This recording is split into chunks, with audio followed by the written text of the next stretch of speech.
personally talk to you and not actually have to have a phone conversation? I'd rather pick up after the fourth text back and forth. I'm ready to pick up the phone. No, because that's me trying to do something. Then I gotta go back and see what you're. Right, I could just put you on speakerphone and we can have a conversation. But people don't like talking to people. The only person I spend a large majority of my time talking to is Rika, and we did that even when she lived here, but it just is out of necessity now. But we won't text each other. We'll text each other like when we're both busy, but we'll spend most, and that's one of the only people that I can spend time with on the phone, because really everybody else texts me.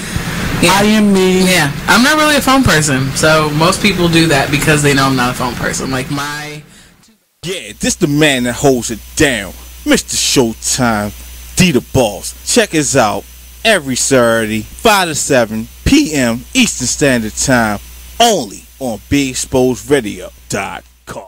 I'm in a relationship. My girl happens to be long distance. So with that being said, I beat my thing like it owes me money. Sorry. Because I asked that because so many people are not comfortable. Here's my thing. It's mine. That's right. And you need to know yourself before you can have somebody please. If you can't tell nobody how to please you, if you don't know how to please yourself. That's right. You know what you like. You know what you like. You know the stroke, all that. So you're right. And I mean, you shouldn't be ashamed of it. It's your body. Yeah, I'm over here struggling with the ear. Yeah, I'm glad it's you today. I'm glad it's you today, brother. Oh, this thing going to drop. It's going to drop about at least like 5 times. I'm over there struggling.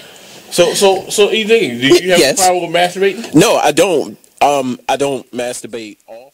You are listening to BigExposedRadio.com. Hey, what's up, everybody? Welcome to the Black Body Man Radio Show. I'm your host, Brother Mike. How's everybody doing today out in Radio Land? Want to welcome my guest, Miss Janice McCafferty. How you doing, Miss Janice? How you doing, Brother Mike? I'm good. We back. I'm good. You good? You good? Yeah, I actually had a good week. You had a good week? That's always nice. It's always nice. Sleep this week. You got some rest? Yeah. Rest is good. Rest is good. All right, let me see here. I'm going to see if I can get this link set up here. Okay, I can't find it quite yet. So anyway, welcome to the Black Body Man Radio Show. As I was saying, I'm your host, Brother Mike. My guest, Miss Janice McCafferty. So we had a couple guests that were unable to make it today. So me and Miss Janice here, we're gonna cover the grounds that we need to get covered. Yeah, I'm gonna cover it with you today. You gonna cover it with me? I am. I appreciate that. Hang in there with me. My couple guests couldn't make it. You know, life just. You know, it's got ups and downs, so sometimes we can't make all of our engagements. You know what I mean? That's them busy schedules. Yeah, that's them busy schedules. That's why it was a good thing I got some sleep this week. You know, sleep not on the forecast for women these days. I know, right? Y'all putting in a lot of work. We do. How you feel about that? I'm feeling like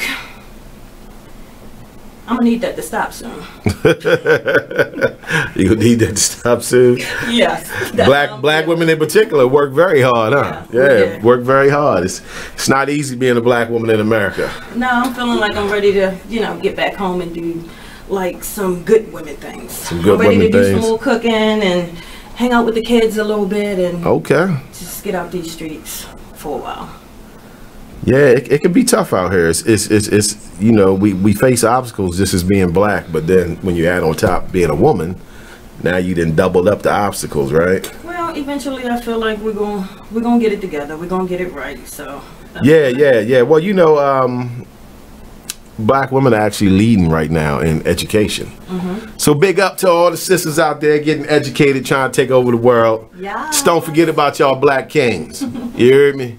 Don't forget about your black kings. Never don't go up that corporate ladder and then switch up on us. Never that. But yeah, black women are definitely doing their thing and they rising.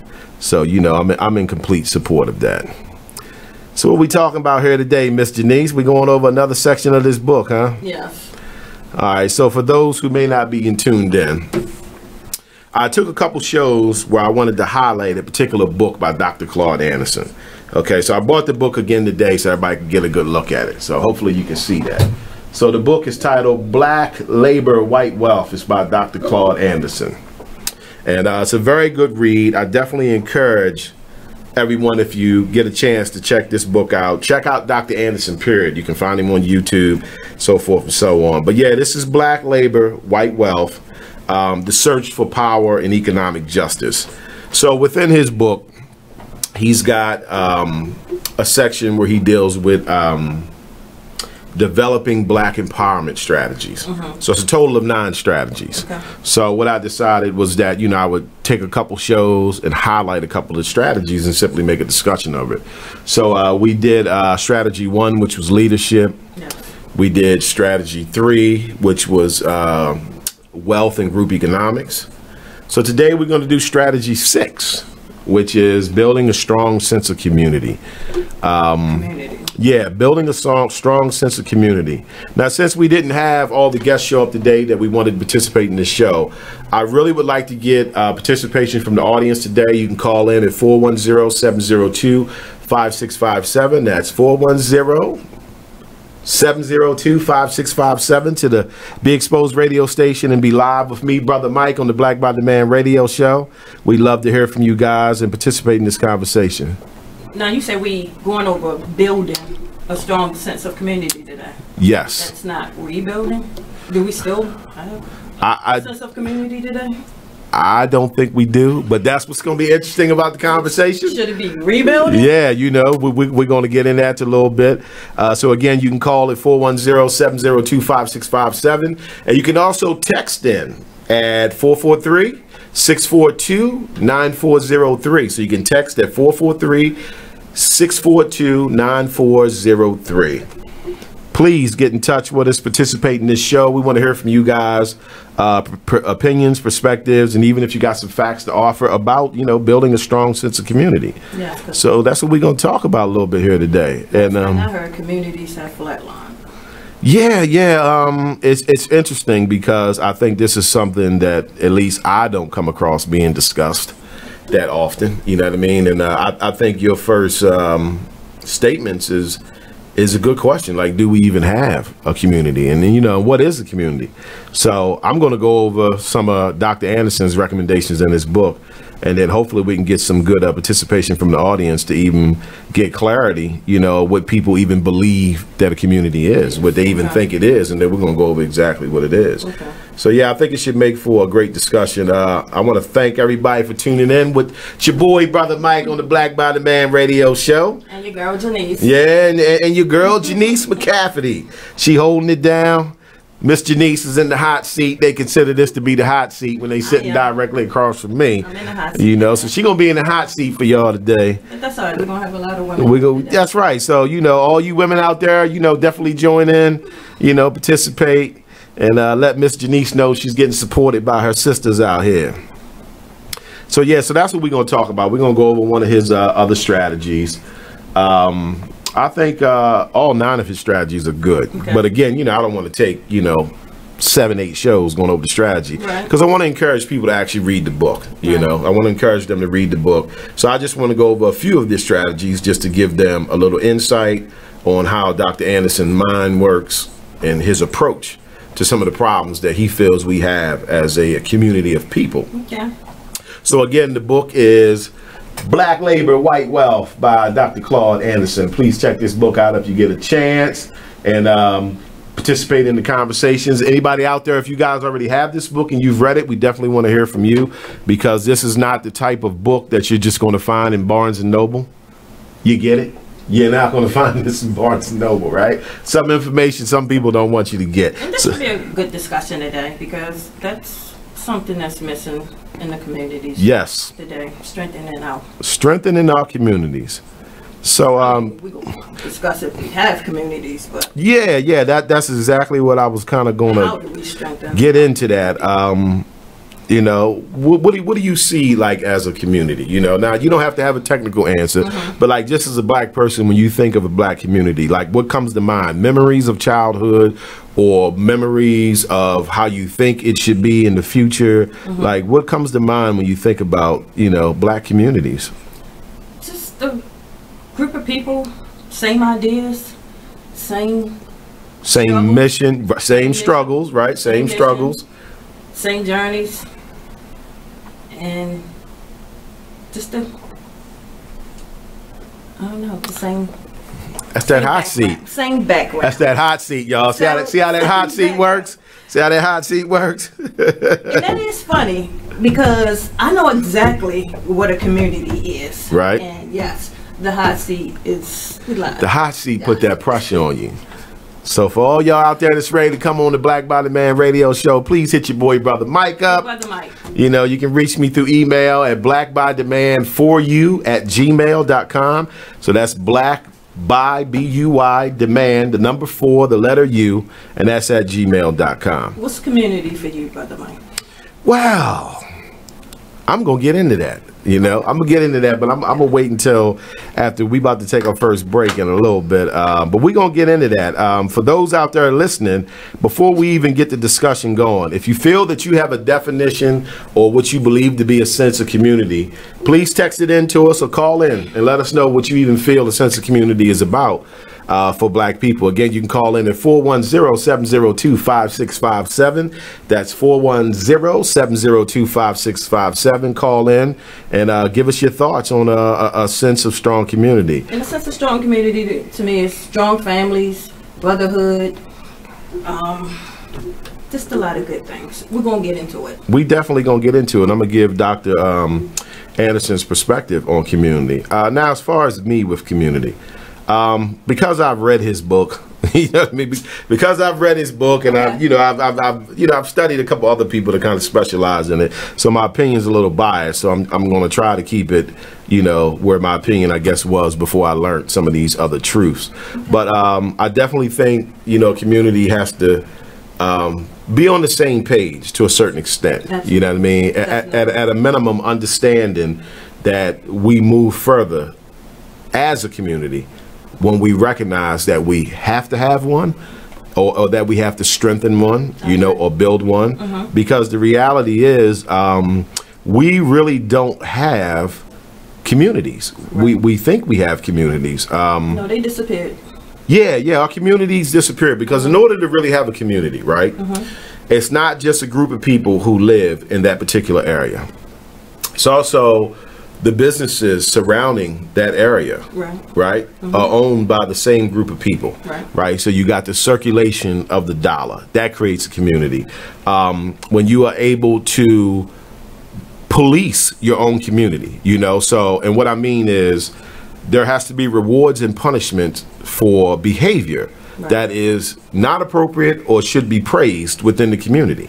The community is going to deal with you on whatever level that they feel they should deal with you. You know, like for instance, when you have a community, on the last show, I discussed how the Cubans in 1990 made the public statement that they were not going to let the Arabs set up stores inside of their communities. See, that's a sense of community where the community decides if they're going to let you, being that you are not from their race, put your businesses in their community. So when you're able to do things like that and then help your dollar circulate throughout your community, come up with certain standards of how one should conduct himself within the community, I believe then you're starting to build a strong community. And I believe we had that, especially in my childhood, you know, because I grew up in, you know, basically the 80s, you know, born in the 70s and kind of grew in the 80s type thing. And that sense of community was there, even though we may not have known all the technical aspects like I just put out there, right? We definitely may have still had a sense of community. Yeah, it was a little bit back then. It was more sense of community back then. But we still had than more it is elders now. And leaders back then as well too. Right. Our elders have sort of disappeared on us. Yeah. Lately. So. Well, and you know there's a rhyme and reason for that, you know, because when you understand how the game works, when you have people who come forward, you know, like you said, like elders, and say they really, you know, representing for the black community, other forces begin to get in that person's ear, you know, so it's almost like before we let him uplift his people with his power, with his speeches, we got to scoop him up and put him on our team, and then we'll slightly adjust that message, you know, so that they're not being so uplifted as much. So, you know, it's a rhyme and reason as to why some of the elders disappeared. And then I think a lot of our elders get frustrated with the lack of respect that comes from the younger generations. And like you said, some of them just got caught up into doing other things, took their eyes off the prize, and just... Sure. Life will beat you down. Started eating those steak dinners and hire people and just, right. Just left us out there. So what type of sense of community do you think we have right now? I don't think we have any sense of community. Yeah. Sense of community. I don't think we do. And I think it's the worst it's ever been. Yeah, I think the Jedi mind trick has been so implemented within us that even now, when you begin to talk about having a sense of community, like black people almost get uncomfortable. And of course, when I say I don't think we have any sense of community now, I'm not saying like we still don't have, you know, good, strong families, right? And, you know, some brotherhood out there, but it's just not enough. It's more individualized. More individualized. You know, like it seems at least that it's not enough of us to have a concern. There's no brother, sister, love. Right, for the big picture. Yeah. For the big picture, you know. And again, psychological warfare, I know we've been placed in that state of mind on purpose. But the reality is we still have to have some type of participation in doing things that help to strengthen our communities and help to educate ourselves. You know, like I'm a strong believer that, you know, as a black American, your education cannot only come from a Eurocentric perspective. You know, it's got to be more than a Eurocentric perspective. So I think we are in a state of mind where if you go to school and, you know, and you get that degree, you get that master's and you get that job, like we see that as the end game. But the reality is it's got to be a percentage of us that's going to use that skill set towards helping us as well. Well, we have to, because we're the ones that's going to have to create jobs for us for the future. Right. Well, I think they put us in a state of mind where most of us, when we think about having any type of success, part of that success is like getting the hell away from black people, which is terrible, by the way. It's absolutely terrible, but that seems to be, you know, the going rate. You know, like if you get success, the way that you show it is by saying, hey, look, I don't live over there. You know what I mean? I live over here now. You know, like I've met people before as a barber in the barbershop who have bragged to me about how the neighborhood they live in, they're the only black person in that neighborhood, or the church that they go to, they're the only black person at that church. And I'm looking at them like, and you proud of that? Like, I'm not. I wouldn't be proud of that myself. That ain't no accomplishment to me. You know, that to me, that's you begging for acceptance from someone else. That's a lot of how we lost our sense of community. I'm trying to tell you. Us thinking, you know, getting a better house and a better car. Right. Moving Right. in a better neighborhood. Yes. All right, so let's take our first commercial break. So we're going to go to commercial break. Black by the Man Radio Show. Your boy, Brother Mike, with my guest, Janice McCafferty. We'll be right back. Stay tuned. This is going to be good, folks. Hey, what's up, good people? It's the man you all know and love, E. Digger. Make sure you check us out every Saturday from 5 to 7 p.m. Eastern Standard Time, only on BeExposedRadio.com. Couple minutes left in the segment. Sure. Change is good. Yes. Knowing when to make that change in your life. And I think it's important that you know a strategy. You know where you need to go. But change is good. Everything don't stay the same. Right. And if you're a person, especially for old people, that can't accept change, then it's kind of hard. Right. I was going to a church. I'm gonna make this real brief. I was going to a church that could not, some older members. I attended the second oldest black Presbyterian church in the country. That's one. And why are you laughing? Yeah, it's bad that you knew that. And that's the soundbite. Yeah. So thank you, Eric. we would play certain music and we implemented a lot of equipment or instruments like drums and piano, and the style of singing changed. And two people out of the congregation, after the service, they would go up to the pastor, sit down, and say, "Hey, sit down. Let me talk to you." And they will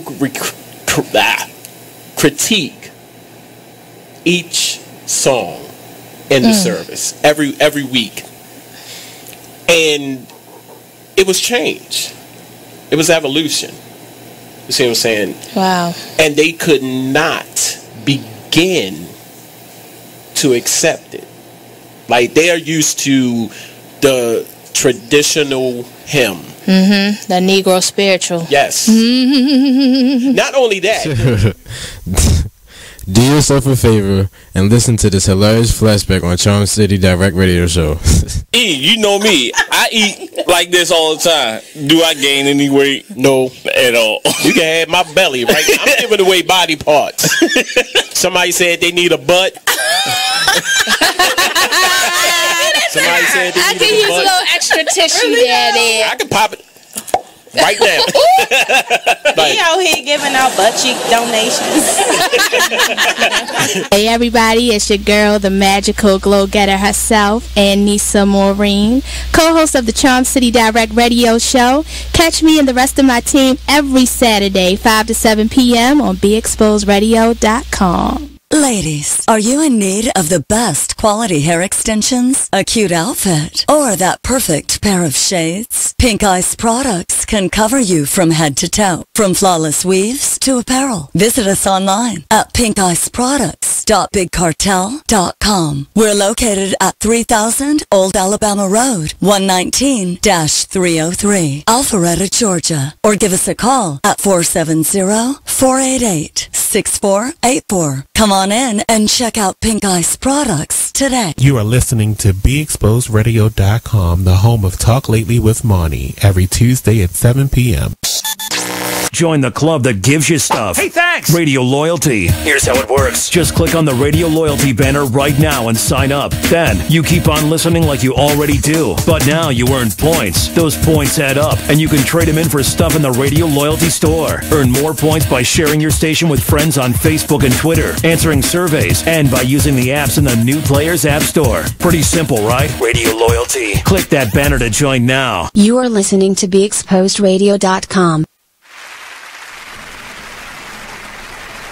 All right. So welcome back, everybody, to the Black Body Man Radio Show. I'm your boy, Brother Mike. My guest, Miss Janice McCafferty. So look, we talking about Dr. Anderson's book, Black Labor, White Wealth. And in his book, he outlines some ways to develop black empowerment strategies. So we did a couple strategies on a couple other shows. Today we're going to do strategy 6, which is building a strong sense of community. So I'm looking at some of the comments here. So I want to highlight Miss Lisha Gibson. Big up to Sunset Soul Radio. That was the first radio station I was on. Lisha was good. So she says, should there be an African-American dream identified? We're taught to chase the American dream. That fortifies the disconnect. Oh, gosh, what a beautiful question. Let me read that again for those who didn't hear it. She said, should there be an African-American dream identified? I think there should. Absolutely. I think there should, because I think that as African Americans, our dream has been really somebody else's dream.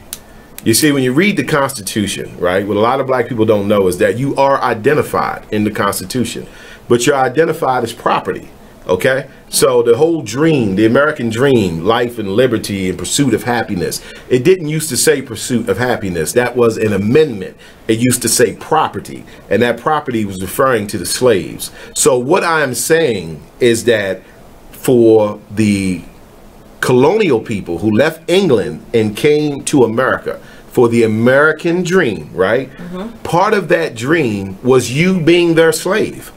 Okay, that was the dream. Let's just keep it 100. That was the dream. The dream was you being their slave. So they're saying, listen, you can come here and we're going to give you 600 or 65, I think it was 65 free acres of land, the tools to work it, and a couple slaves to actually do the work. So this was the American dream. And by the way, that was the first case of socialism. You know, the one thing that so many people are so against. But Europeans who came over here were the first case of socialism. You don't believe me? Ask Native Indians. Okay, so the dream was never our dream. So she's saying, you know, should we as African Americans, you know, identify our dream? And I think we should. Absolutely. I think we should to have these discussions. Yeah, I think we should. If you guys have an opinion on that, please text in or call in 410-702-5657. The question is, should there be an African American dream identified? And I think it should be. Of course, I don't have a layout of what exactly the dream should entail, you know, but I can identify some things like a strong sense of community and a pride in taking care of your people. You know, we don't have that anymore. You know, so speaking of which, I'll read the first statement from Dr. Anderson. So Dr. Anderson says, for many years, blacks lacked sufficient power to protect themselves, their families, and their communities, right? They were unable to develop a strong sense of community. However, their sense of community and peoplehood was stronger prior to the 1954 Supreme Court desegregation decision than it is today. Prior to the decision, segregation forced blacks to be independent and more unified. So, I guess the question is, what do we feel has changed after desegregation? So once we were able to say, we can use their water fountains, we can go to their restaurants, something changed with us. We lost our sense of community. Right, that was the thing. We got to eat in their restaurants now, and we got to hang out with them, and we kind of forgot what we lost sight of the prize. We just took our eyes off of what we were doing, and then we started doing what they were doing. Okay, all right, because that does have some truth in it, because of course, when desegregation happened, you know, they did have better schools. They did have a better restaurant, you know, better water fountain, you know, whatever. But I guess we got lost at thinking that meant we should no longer invest in ours at all. Instead of just recognizing, okay, I can go to their restaurant now, which is cool, right? I'm cool with that. I'm Gucci, right? But I still go to our restaurant as well to make sure that we still stay in business. And things could have been designed for us to lose sight of what we were doing. I definitely think it was done by design, and I shall take you down that rabbit hole on another day. So, I definitely think it was done by design. I mean, so once you're being set up and you kind of not seeing that, I mean, you kind of lose sight of what you was doing, and now you're kind of doing what you couldn't do before.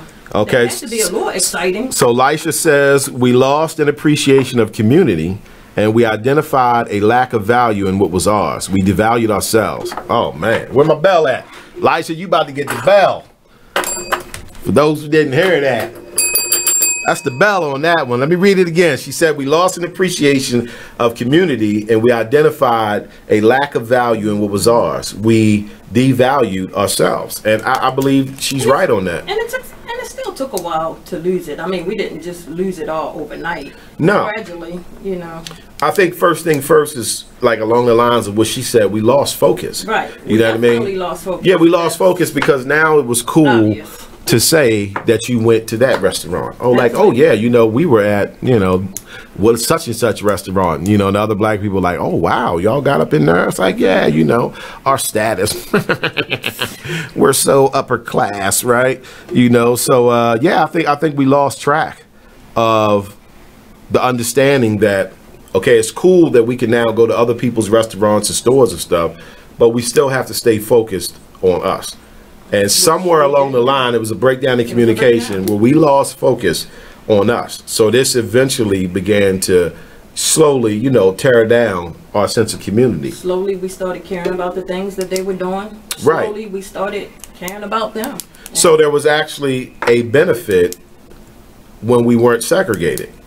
Now, don't get me wrong. I'm not calling for desegregation, okay? Absolutely. You know what I'm saying? I mean, I'm not calling for segregation, I should say. Because, you know, people like to take your words and twist it. I'm not calling for segregation. We're just simply evaluating history and the things that have happened. So when we were segregated, because we were forced to do our own thing, we did it willingly. We did it willingly. But after desegregation, we kind of lost grip of still trying to build our sense of community, because we now became so engulfed in the objective of being a part of someone else's community and then receiving that acceptance. And it's really still like that to this day. You know what I mean? Like we definitely we definitely find acceptance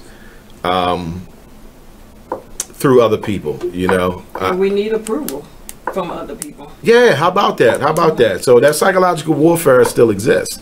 There's still something going on mentally,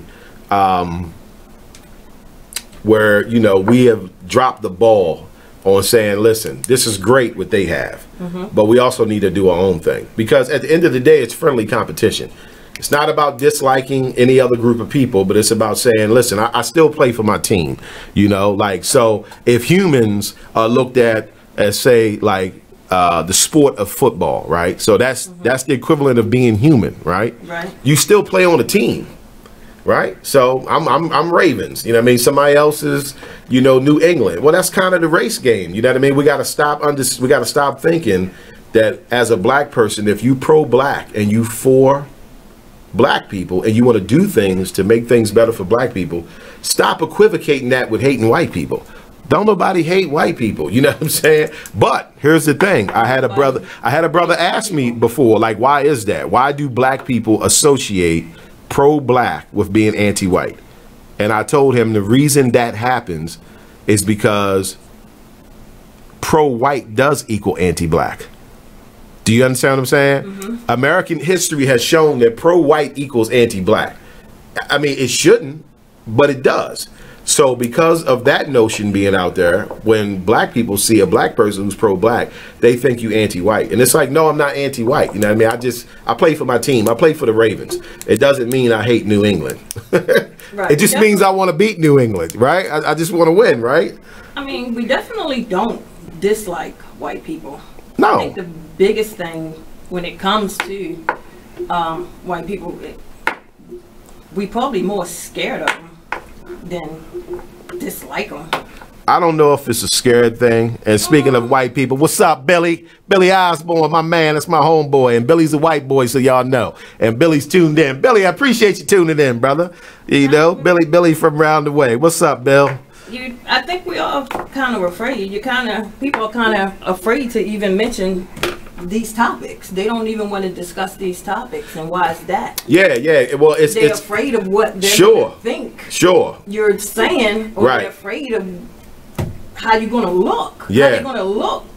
Yeah, they kind of made it a little taboo. You know what I mean? But I feel like... so why else wouldn't you want to have these discussions if you wasn't afraid? Right. Yeah, that's true. I mean, I feel like... you know, you should be able to discuss things, saying I want to do things right to get my team in a better place, without someone mistaking that for you being of some type of hatred. Right. Because, you know, I don't hate nobody. You understand me? I don't harbor any hatred towards anybody. So I can't ruin myself with that. Somebody's going to think too selfish. Yeah, exactly. We definitely have to. That's what I mean in the sense of being afraid. I don't mean like you're physically or anything. Yes, we do. We do not participate in a lot of things out of the fear that someone from another race is going to view us a certain way. That's why we're afraid to participate fully in group economics. Right. And that's why we. But it's so sad because everybody else plays for their team. You know, like I don't have a problem with white people doing things to benefit white people. I don't have a problem with Asians doing things to benefit Asians. I don't have a problem with Mexicans doing things to benefit Mexicans, because I understand he's just playing for his team. It doesn't mean he hates another team, but unfortunately, a lot of black people are very afraid to be involved with things that's just to benefit black people. Well, I think a lot of times when we have these discussions, you know, the first thing, you know, black people say is, you know, well, you know, we have to get our mind right first. Right, yeah. And the way to doing that is to have these discussions. Our mind right. If you don't want to talk about it. Right. and you know, and I got that a lot initially with Black by Demand. You know what I mean? Like when I created Black by Demand, like it was a lot of black people. They basically was telling me, we ain't ready yet. And they said that exact statement, like, well, we got to get our minds right. And I'm like, well, what's the cue for that? Right. What am I looking for? What is the cue amongst black people that we're going to do something, and then I'm going to look and say, okay, we're ready now. Right. We're ready. I'm like, we have these discussions yeah, to even decide how we're going to go about to even get our mind right. Right. Like, so Lisha said that's a slave mentality, you know, when you know, afraid to be a part of something that benefits your people. Right. I have to agree.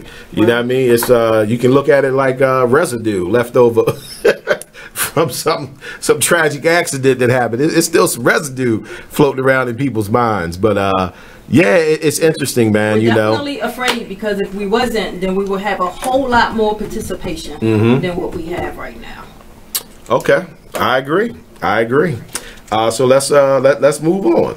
So, Dr. Anderson says all black self-employed activities must contribute to building a strong sense of peoplehood and commitment to the acculturation principle of taking care of oneself, one's family, and one's race. A true sense of peoplehood is not the same as the rhetoric of brotherhood or sisterhood. Like whites, blacks will have differences in intra-racial, not interracial, intra-racial differences and disagreements, but blacks must be committed to moving towards mutually beneficial goals. The principle extends to the international business and dealings with African and Caribbean nations. Black Americans and black Africans should first learn to deal with black nations to which they have natural links before dealing with white colonialists.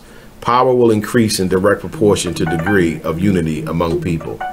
So that's pretty in depth as far as the way he wrote it. But what he's basically saying is self-employment activities must contribute to building a strong sense of peoplehood and commitment. You know, now I'm self-employed, so through self-employment I try to include things that is exactly what he said. That's going to contribute to building a strong sense of peoplehood, you know, aka blackbytheman.com, right? And just the Black by the Man brand, period. You know, and I explain to people all the time, if you guys can see that. See, black is for the people, buy is how we practice group economics. That's why it's BUI as in purchase. And then demand is for prosperity and recognition. So I'm in sync with what he's saying, you know, like if you self-employed, right? You're not somebody's employee, you know, which I'm not, you know, haven't been in a very long time.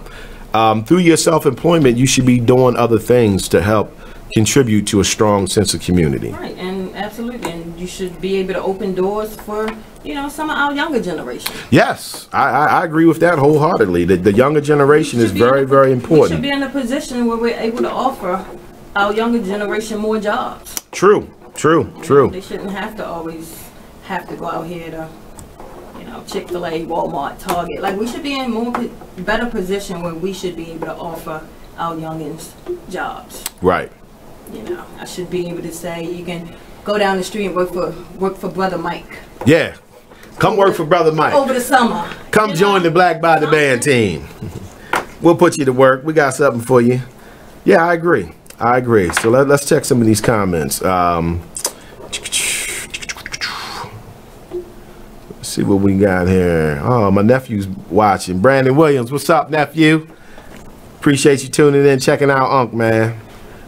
So, Lisha, I'm going to highlight you again because Lisha's active today. She says, honestly, we're so segregated. We just don't always realize the need to invest in ourselves, our schools, our businesses, our activities beyond our individual interests. Yeah, and that's pretty much, you know, what we're saying. You know, like she's saying we got to get past just individual interests. And I think we've been trained to be that way. Like we've been trained to think as long as I'm good, my family good, I got my job, I'm good to go. I don't need to do anything to help black people. We're definitely on a sense of focus of mind your own right now. Yeah. And it's so crazy because you have to do things as a team. You have to participate in things that's going to help your team. Or you can't sit back and complain about it. You can't sit back and keep complaining about the situations that we as black people deal with in America.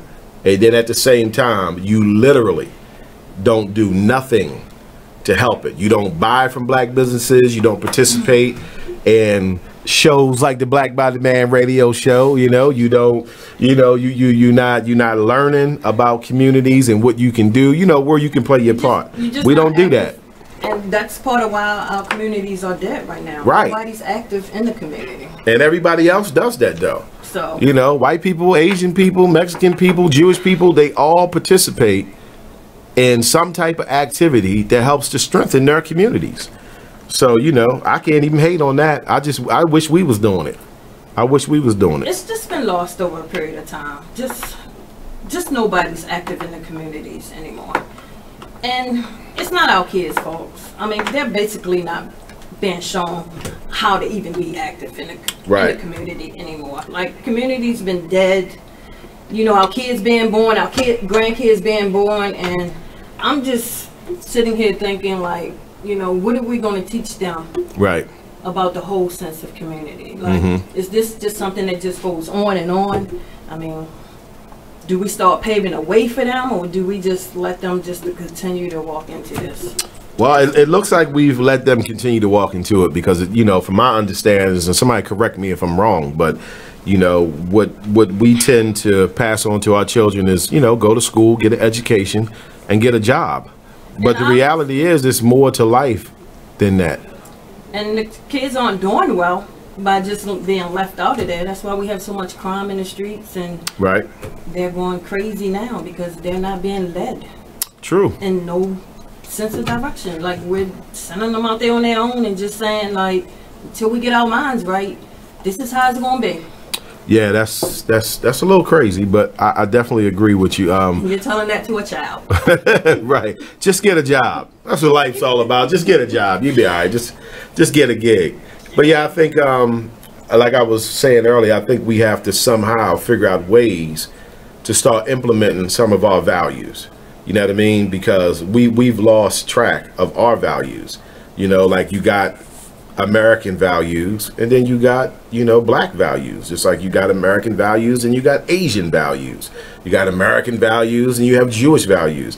Like, we just kind of, ours are just like American values. You know what I mean? Like, we don't seem to be focusing on the values that we had, even from when I was a child. You know what I mean? Because we had a stronger sense of community even when I was a kid. You know, you're in your neighborhood. Everybody in that neighborhood was your guardian. You know, anybody would see you and tell you, stop doing this, stop doing that, or whatever. Y'all go back up the street. And we did it. Like, we didn't disrespect them and act like, you ain't my mama, you know, or you ain't my daddy. You know, we did what we supposed to do. Back in the day, we even found a sense of community in the churches. Like, in the churches, we found a sense of community there as well. Right, exactly. We're just, it's just a lot missing right now. It is, it is. Say that sense of community and strengthening the community, we have to find it first. I think we have to get back to community first. We do. And I think one of the things that disturbs me the most as a black man, as a conscious brother, is that we don't even want to hear about it. You get what I'm saying? Like, we tune out when it comes to this. And it's so crazy because we don't even understand that that's a part of the problem. You know, you want to tune in for entertainment, but you want to tune out for knowledge. Right. And then you wonder why. You can look at your family, and I'm just saying, pick any black person, and you can see a history of poverty. Like, your grandmama ain't got no more money than your mama, and you ain't got no more money than your mama. And your kids ain't gonna have no more money than you. Now, why is that? Something's wrong. You get what I'm saying? Why is poverty being passed on from generation to generation?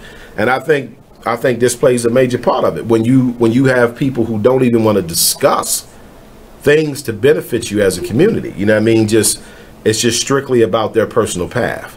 We have to have these conversations. Like, we have to start talking about it. I mean, we have to get people to join in and start talking about it. Like, right, yeah. But, you know, unfortunately, you know, as far as black people, we are as black people, we are minorities amongst ourselves. Mixed dream work. If we have these type of discussions. Billy says, it wasn't just a neighborhood, it was the whole town. Absolutely, Billy, you know what I mean? Things was different then. The whole town looked out for you because they knew who you were. Even when you was at the store, they're like, oh, you know, you such and such, son. I remember you, young man, you know, and just to have someone say that to you, even though he was just being friendly and letting you know, I know you, I know your parents. But as a youngin', really, he just checked you. Right. Because now you know you can't act up. Because this man just made it very clear that he knows you, he knows your family, you know, so you like, oh man, I can't be acting up here, you know, like this dude know my mom, so forth and so on. Back in the day, we got in trouble from everybody. By the time you got to school Monday, the teachers knew about it. Like, don't think you're getting away with it here. Get up here, you got a punishment, put your hand out. Right. Like, what's going on? Like, I heard what happened Friday, like, what? Yeah, and I think that's the point that he's making when he says prior to 1954, we had a stronger sense of community, you know, than we do now. And now we are free well, back then to we had a have stronger brotherhood, too. Yeah, we did. Where's the brotherhood at today?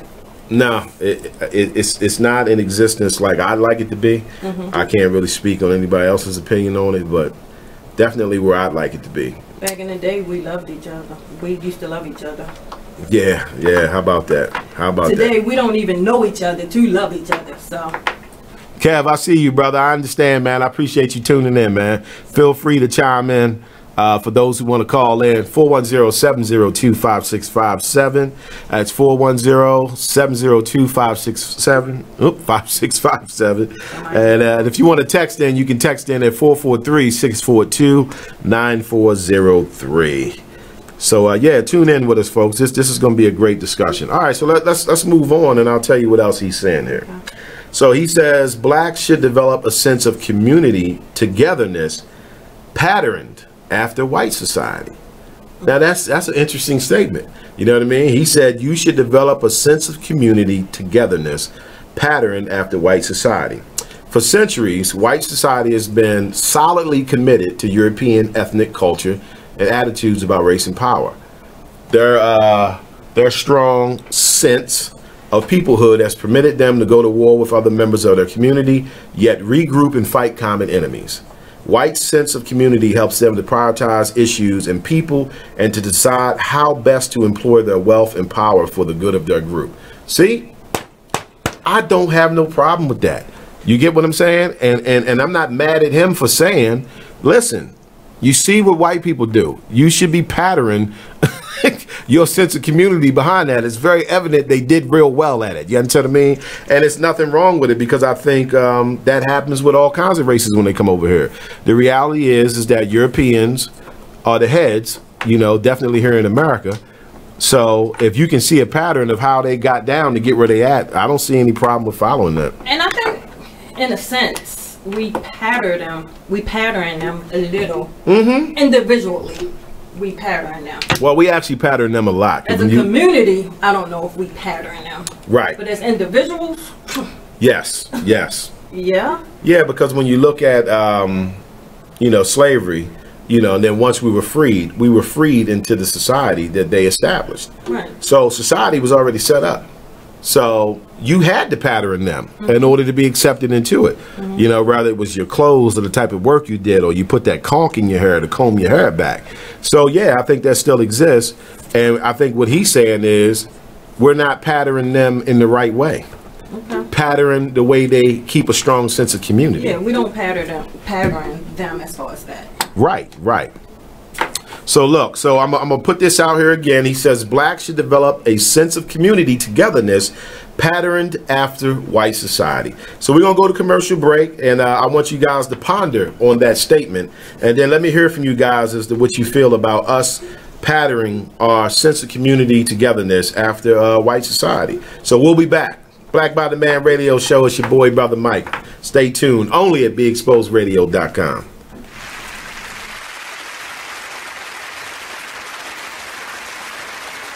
Ladies, are you in need of the best quality hair extensions, a cute outfit, or that perfect pair of shades? Pink Ice products can cover you from head to toe, from flawless weaves to apparel. Visit us online at pinkiceproducts.bigcartel.com. We're located at 3000 Old Alabama Road, 119-303, Alpharetta, Georgia. Or give us a call at 470-488-6484. Come on in and check out Pink Ice products today.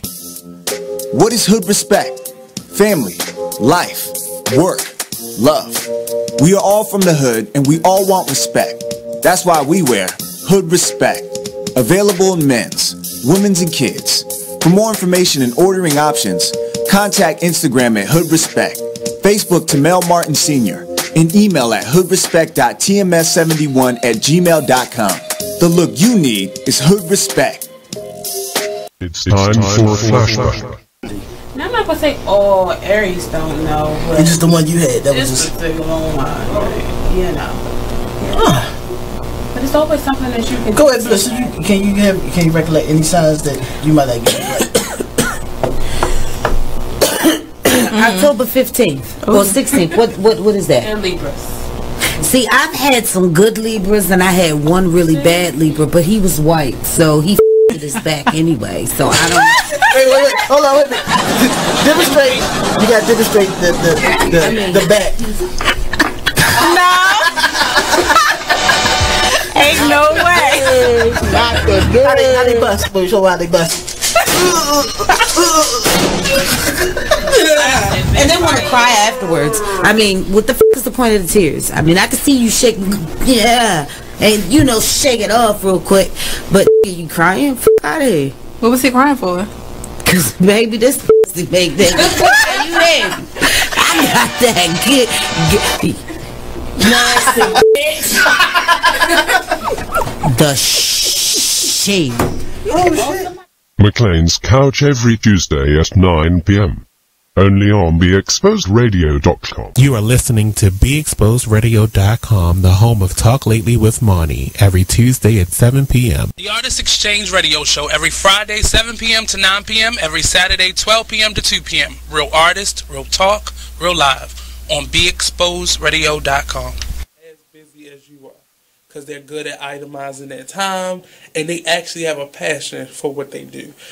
One of the biggest lessons that I learned, I get to say this on Weird, was finding people who are not only interested in doing what you need to get done, but people who have a passion for it, because that will eliminate the idea of people just working for a paycheck. Right. Because when people sign up for a paycheck, we all had jobs where we slacked off, where we stole away in a little storage room.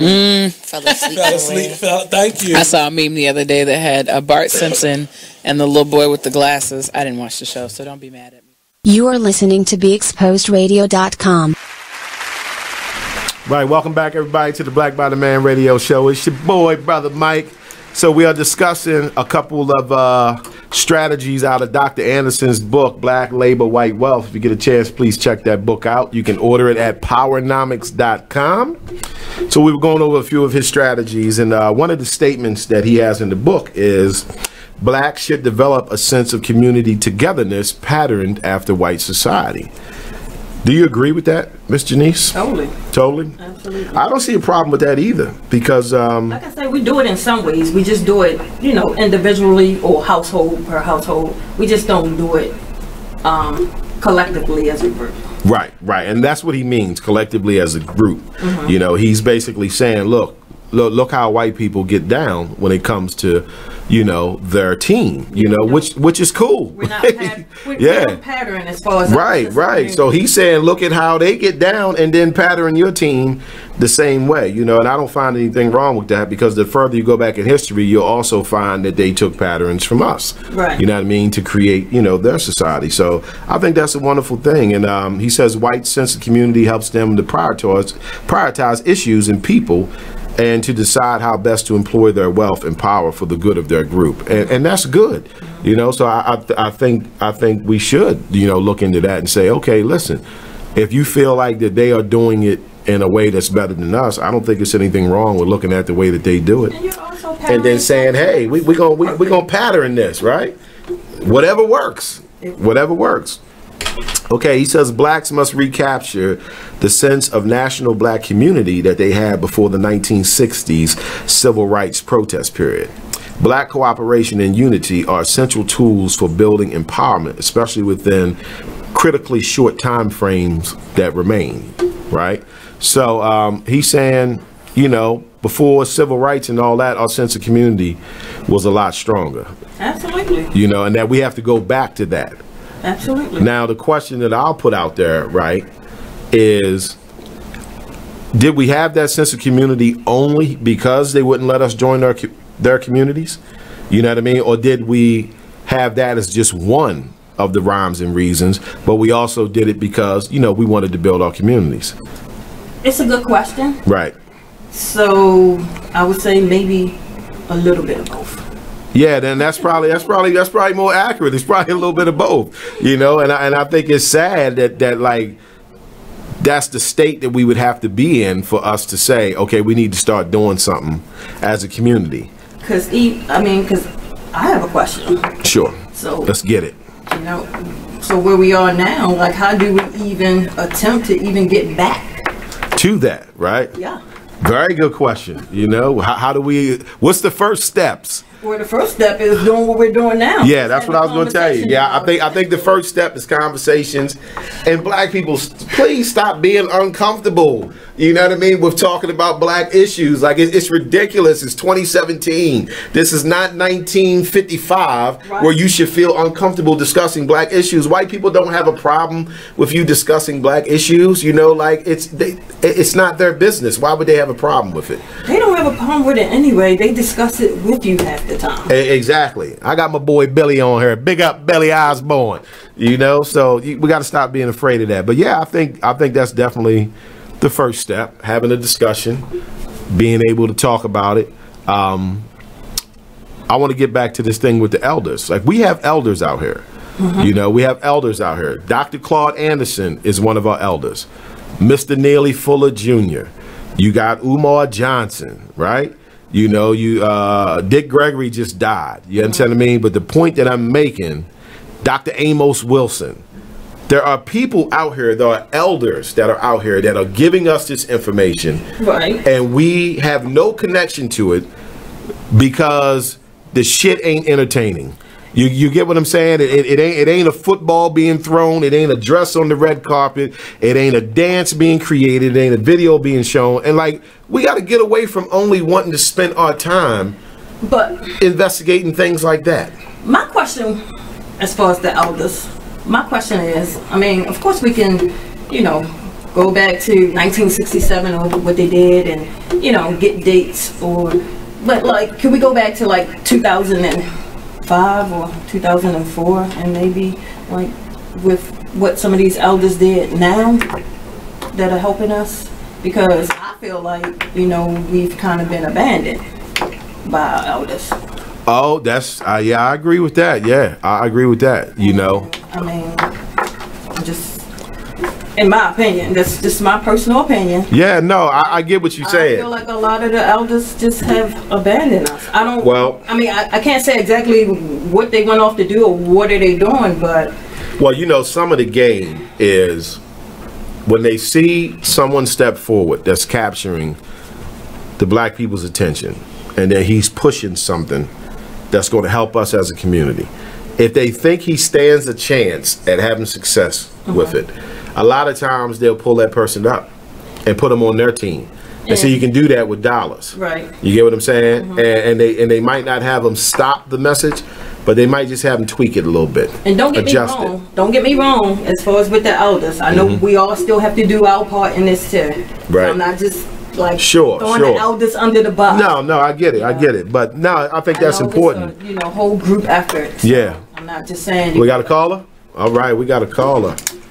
Let's see who's on the line with us. Caller, can you hear me? It's Brother Mike from the Black Body Man Radio Show. Caller, can you hear me? Are you there, caller? Okay, looks like we lost him. I was looking forward to their question. Yeah, so caller, if you're listening, please call us back, man. Talk to Brother Mike. I'll be waiting on your call. So let's get back to some of these comments here. Okay, all right, this is my man Billy. Billy, I'm gonna shout you out, brother. So Billy says a lot of effort is going into destroying the image of black elders. Unfortunately, it has worked, even on black people. Yeah, absolutely. Billy, absolutely. A lot of effort has been put into it. So that's what I was saying. You know, there are things that happen once they see, okay, this guy is attracting the attention of these black people. He's starting to make them think differently. So This is just based on what I've seen, right? Okay. It's like 2 routes that happen. Okay. We pull him up and we try to get him on our team. We put some money in his pocket.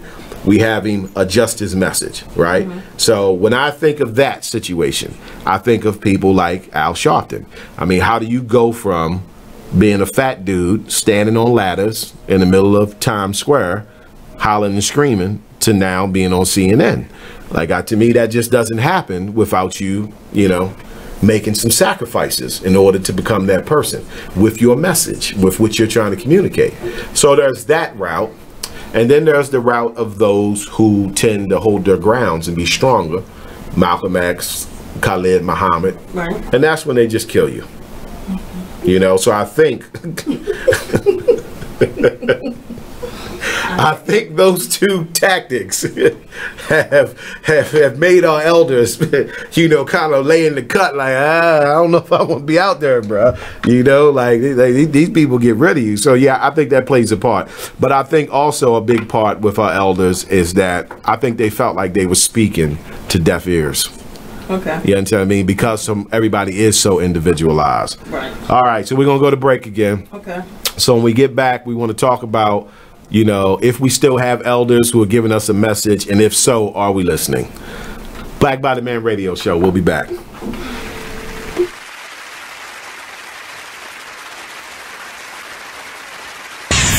We're rewarding you for something you already do, listening to us. It's Radio Loyalty, and it's an easy way for you to get free stuff. All you do is sign up. Go ahead and click the banner now. You'll earn points as you listen. Points you can trade in for great products and services in the Radio Loyalty store. You can earn even more points when you share your favorite station with friends on Facebook and Twitter. Radio Loyalty. It's free to sign up, so click the banner to join now. Do you want to promote your business? Do you want to get yourself noticed? Well then, why not sponsor us? There are lots of different options to choose from commercial spots and on-air shoutouts, to interviews, and even putting your logo on our website. Don't miss these great opportunities to get noticed. Check out our sponsorship packages on our Facebook page or on our website, beexposedradio.com. Join the club that gives you stuff. Hey, thanks! Radio Loyalty. Here's how it works. Just click on the Radio Loyalty banner right now and sign up. Then, you keep on listening like you already do. But now you earn points. Those points add up, and you can trade them in for stuff in the Radio Loyalty store. Earn more points by sharing your station with friends on Facebook and Twitter, answering surveys, and by using the apps in the New Players App Store. Pretty simple, right? Radio Loyalty. Click that banner to join now. Didn't get a chance to tune in last week? Well, here's what you missed on the Artist Exchange radio show. Being a stage actor, how has that prepared you for comedy? Oh, man. I think that being a thespian definitely gave me a head start and an advantage over most of the guys that just go right into comedy. I mean, it definitely helps with stage presence, memorization. Just, you know, a lot of comedians in the city, they don't consider every aspect of the performance, like what you're wearing, you know, how you say certain words, and being a stage actor, like I definitely, I'm thinking about every part of the joke when I write it or when I perform it. You know, like I try to do it as a performer without looking too stagey. Tune in every Friday from 7 to 9 p.m. and every Saturday 12 to 2 p.m. on BeExposedRadio.com. This is the Artist Exchange. Real artists, real talk. Check out this snippet from the new season of Talk Lately with Monty about Jennifer Holliday. Anyway, let's get back to yeah, well, what I wanted to say is that I can understand 100% where Jennifer Holliday is coming from, and that's sort of kind of where my 20% came from. When I basically came out and said who I voted for, I received a lot of backlash. Even on my own talk show, which comes on every Monday from 5 to 7 p.m., I was called a coon. Okay, yeah, shout out for the plug. But yeah, someone actually, you know, they told CJ Bernie that I was a coon, and that really hurt me. I've been called everything from a fat whatever and everything, but someone actually commented on his Facebook. I didn't even say that. That's kind of called me a coon, but it's coon. like I like you. It's crazy because I just feel like someone like Jennifer Holliday. I understand why she stepped down, but I'm kind of upset with her because I think she still should have performed. You know, if you're gonna jump out there, then stand in your truth. Don't let no one stop you or change your mind about anything. And listen, no one put a gun to her head and made her sign on for that. But it just seems like, you know, she was basically, she was bullied. But see, the thing about it is they will put a gun to her head to not do it. I don't think so. Well, that's what the threat says. You gotta say, it's why it's called a threat. You don't know the hypotheticals in there that could happen to you. Why do you think she's not a well-known singer, so she's not going around with security. Since she goes to get her tracks at the mall, right? Pow! Right, but at the same time, now we got a whole bunch of dead cats. Yeah, but like what she said in the footage, you know, today on The View was basically it's not white people who was threatening her. It was us who was threatening her. Right. Where do you think she live? I think she live in Atlanta. Exactly. They gonna get her at the Ku Klux Klan mall and drag her by her hair. You know her hair made a cat. She got the new weave. I don't have Jennifer Holiday money, honey. I don't know what this, it might be because it's I don't got Jennifer Holiday money, but me personally, I feel as though, you know, like I said, once I kind of came out, and even being on this show, because I'm pretty sure the headline says Trump supporter, I'm putting a lot of myself out there. You know what I'm saying? So I get it. Every Tuesday at 7 p.m. only on BeExposedRadio.com. Ladies, are you in need of the best quality hair extensions, a cute outfit, or that perfect pair of shades? Pink Ice products can cover you from head to toe, from flawless weaves to apparel. Visit us online at pinkiceproducts.bigcartel.com. We're located at 3000 Old Alabama Road, 119-303, Alpharetta, Georgia. Or give us a call at 470-488-6484. Come on in and check out Pink Ice products today. What is hood respect? Family, life, work, love.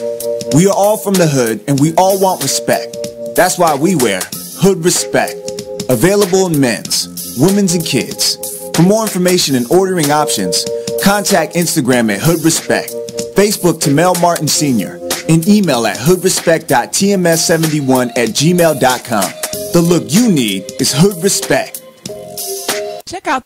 Ladies, are you in need of the best quality hair extensions, a cute outfit, or that perfect pair of shades? Pink Ice products can cover you from head to toe, from flawless weaves to apparel. Visit us online at pinkiceproducts.bigcartel.com. We're located at 3000 Old Alabama Road, 119-303, Alpharetta, Georgia. Or give us a call at 470-488-6484. Come on in and check out Pink Ice products today. You are listening to BeExposedRadio.com.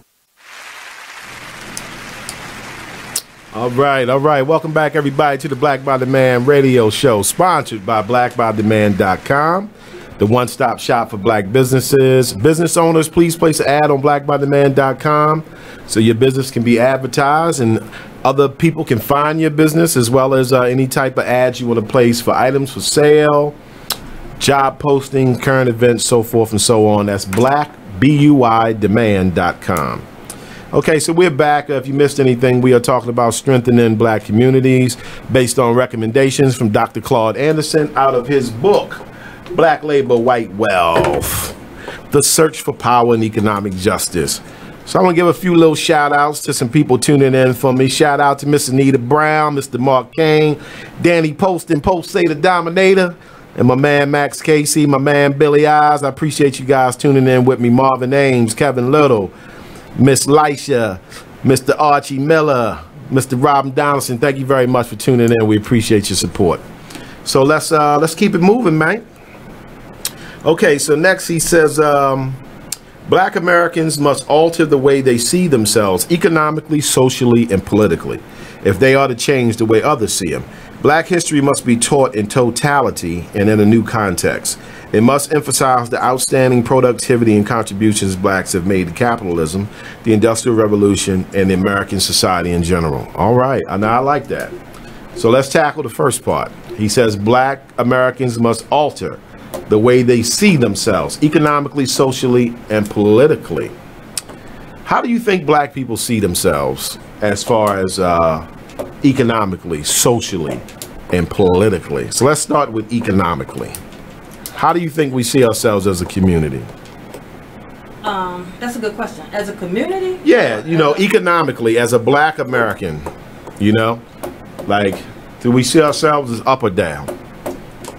mean, well, in my opinion, I'm gonna have to say down. Yeah, I think down we too. We are down. Mm-hmm. But I don't know somebody else's opinion, because you know you hear a lot of times when we say like things are changing, things are getting better. So right. I'm not sure if everybody. Yeah. That I mean, sees it that yeah. way. Jesse ran a whole campaign on hope. So yeah, I think. I know as far as me. Yeah. Yeah, we're definitely down. I think economically, we definitely see ourselves as being down, and I think it's a reason for it. I think we are down economically, right? No doubt about it. Right. So economically, we see ourselves as being down because we are. Now, the real question is for those who would play the devil's advocate and say, well, you know, there's a lot of black people that make a lot of money. True. But they don't do shit for the black community. And I was about to say too. So I mean, what does it matter? There may be a lot of black people who make a lot of money, but all of these black people that's making all this money offering a lot of jobs in the black community. Right, that's what I'm saying. You know, so economically we are down, because when you look at the black people who are up, we don't know about all the hidden rules. You know, when you black in America and you rich and famous, it's not as easy as reaching back and helping the black community as people think. And I'm just going to leave that at that, right? It's not as easy as they think. So yeah, I think economically we definitely are down, and we don't see ourselves as being up. You know, I know every now and then, you know, we might build a, you know, basketball court, or, you know, we might pay a few layaways, you know, during the holiday time, but it's still definitely not enough to be helping the black community. Right. I'm just saying the ones, you know, who do have a lot of money. Right. And of course, he's focusing on the way we see ourselves. Yeah. So he's saying we have to start viewing ourselves as being a bigger economical power, because we really are. We're the #1 consumer. So we spend 1.6 trillion a year. So I mean, we do that. We're definitely consumers. We're definitely consumers. So it is a shame that we see ourselves as being economically down, but at the same time, there are a lot of wealthy people, a lot of wealthy races on this planet that got wealthy because of us. But yet, you know, we're the ones who see ourselves as being down. Right. You know, because, yeah, you know, the people who got money don't seem to be focusing on getting ourselves in a better position. So part 2 was... And then in their defense as well, I mean, the ones that have money. Right. You know, I mean, we have to do a little something to, or whatever. We can't just expect them, you know, to do it all. Well, I mean, no. No. They're not doing anything, so you sure enough can't expect them to do it all. They ain't doing nothing. They doing some things, and I think they're willing to do more. They doing stuff in other countries. That's why every time you see Oprah, somebody, it's like Oprah's building a school in Africa. Well, it's kind of hard. Shorty, what about Chicago? Come on now. Why would they want to do something? You know, we're lacking this big sense of community, and we're not doing anything ourselves to fix it, but we want, you know, somebody else who maybe have all this money to just come in, and you come in and do all the work, you know, while we still act the way we act, and while we still, you know, continue to use the excuse, and some of it isn't an excuse when we say we have to get our mind right, because, you know, everybody's mind isn't right. You know? Right. Yeah, that's true. I mean, but, you know, it's gonna, to them, like, some of them want to do more. They just, you know, can't do more right now. Yeah, I think there are limitations as to what they can do. I think a lot of them get put in a situation where it's like, I want to do this, I want to do that, but I can't risk losing what I have. Because there are people who will make sure that you lose what you have if you step forward and say, I want to do things to help the black community. I mean, Kaepernick is a prime example of it. And all he did was take a knee. But look how white America hates him. Yeah, and look how he didn't have the support that he should have had. Exactly, like, exactly, yeah. There's so much more support that he should have gotten. He should have, but everybody knows the rules to the game. So those other players, those other people with fortune and fame, even if they wanted to, they thinking, damn, I want to stand with Cap, right? Or should I say kneel with Cap, you know? But I'm going to be at risk of losing mine. Then who gonna take care of my family? Yeah, so that's the conundrum that they put a lot of us in. It's not even just the celebrities that didn't, you know, stand with them. Like, you know, we're not celebrities or whatever, but we could have still, you know, help. We could boycott the games or anything. We could have did something. Yeah, right. We didn't have to do nothing. Right. I'm not saying everybody, because I know some people did do something, but I'm just saying, like, not enough of us did anything. Right. Okay. So what about the way we see ourselves socially? Now, me personally, I think a lot of the views that we have, even as black people, on us socially, came from other people. You get what I'm saying? You know, like, black people, like with what I'm trying to do, what I continue to try to do, right? One of the things that black people love to throw in my face is, well, what about the black on black crime? And I'm trying to say, first of all, do you even understand who put that in your head? You understand what I mean? Like, white people kill the same percentage of white people that black people kill black people, but yet we are hooked on this black on black crime thing without even understand that when people in China get killed, they got killed by other Chinese people. Nobody says Chinaman on Chinaman crime. We had a discussion about this at work. So you can imagine all the diversity there. Right. So we were all laughing about them saying this. Black people kill black people. What about this black on black crime? Right, right. We all said the same thing you just said. Sure, 84%. So, okay, so for all those out there listening, I want you to listen to this the next time you start spitting about black on black crime. The percentage of black people who kill black people is 84%. 84% of black people are killed by black people. And it's also the same percentage for white people. So 84% of white people are killed by white people. But yet, you don't see white people running around when another white person says they want to do something for the white community, right? You don't see the other white person say, but what about white on white crime? Right. You see how indoctrinated we are into a bunch of nonsense. You get what I'm saying? No white person does that. No white person looks at another white person who wants to do something positive for the white community, and then that other white person says, yeah, but what about white on white crime? But yet black people, every time you start talking about something you want to do positive for the black community, black people come at you with the black on black crime thing. Now keep in mind, the same people who come at you with the black on black crime don't know the actual statistics and don't do a goddamn thing to stop it, but yet throw it up as a defense to the person who's trying to do something positive. It's a sickness that bothers me deep to my soul, brother. I'm telling you, it's really, really sick. So that just kills me. You know what I mean? They don't even understand that whole image of black on black crime was fed to you by someone else. Yes, black people commit crimes against black people, but white people commit crimes against white people. Asians commit crimes against Asians. Jews commit crimes against Jews, but black people only want to talk about black on black crime. And I'm aware that that's an area that we need to do better at. But you also have to be studied on things before you just start popping your gums, because when you're not studied on it, then you don't have an understanding that black on black crime exists because black people have been placed in marginal living conditions that produce pathological survival behavior. That's why black on black crime is so high. There is a puppet master at the top who mixed this pot of gumbo together and knew what the results was going to be. So I want black people to stop focusing on the effects. Well, that's how I was going to say. You got to look at the cause. It all goes back to the education. We just have to be educated on a lot of things. It just goes back to education. Okay, so we got someone who texted in. This is Kenny. Kenny, what's up, brother? Appreciate you texting in. So Kenny says, do you feel elders are afraid of taking on new responsibilities? I do. Every role has its limitations and demands, but hold on, let me see this here. Sorry, Kenny, I lost you on the screen here. Let me get you back. All right. He says, every role has its limitations and demands, but if you are a pillar of your community, where are your... Why does this keep going up? Sorry, man. Where are you supposed to be to look for guidance? If elders are being disenfranchised, how do we deal with these limitations so we don't suppress those trying to help? And then he says, hi, Janice. So that's probably Kenny from the job, I guess, right? Hey, Kenny. Kenny, what's up, brother?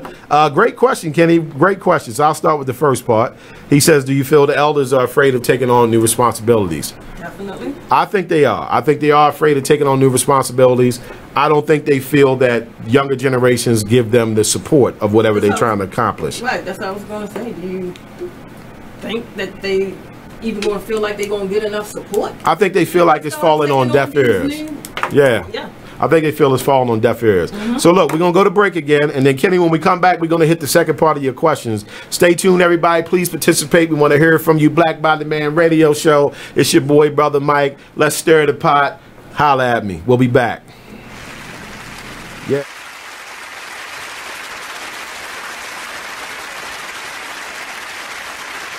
You are listening to BeExposedRadio.com. Man, it is what it is. Man, it is what it is. Well, it is what it is. This fly T Miles, also known as Tyree Miles and Mr. Miles the Writer. Hip Hop K, check us out every Friday on Be Exposed Radio at 9/11. Coming to y'all soon. Artist Exchange. The Artist Exchange. The Artist Exchange. The Artist Exchange. You are listening to BeExposedRadio.com, the home of Talk Lately with Monty, every Tuesday at 7 p.m. Do you want to promote your business? Do you want to get yourself noticed? Well then, why not sponsor us? There are lots of different options to choose from commercial spots and on-air shoutouts, to interviews, and even putting your logo on our website. Don't miss these great opportunities to get noticed. Check out our sponsorship packages on our Facebook page or on our website, BeExposedRadio.com. Hey everybody, check out what you missed on the one and only Be Inspired Radio Show. I'm just thankful this year I've dealt with, some growing pains, and I've overcome some things, and I've also, accomplished some things in the process. I've learned some things. I learned that everybody loves your work until they got to pay for it. That's what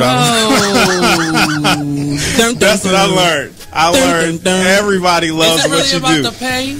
I mean, not always. Listen, the Bible says money answereth all things. Well, okay, and there is a place. There is a place where finances is necessary. And when you got kids and when you got a wife and then you doing everything and you top dog at what you do, especially when you weren't in the same place like with this radio show, you ain't in the same place you were a year ago. Should nobody be coming on the show and not donating to your show? Can you say that on my show? Should nobody be coming to your show? Can you say that in the middle of the live? Make that a promo, please. Should nobody come on this show without donating? That is a nice commercial. I don't care if it's $20. Donate. Tune in to Be Inspired every Wednesday live at 7 p.m. right here on BeExposedRadio.com. You are listening to BeExposedRadio.com.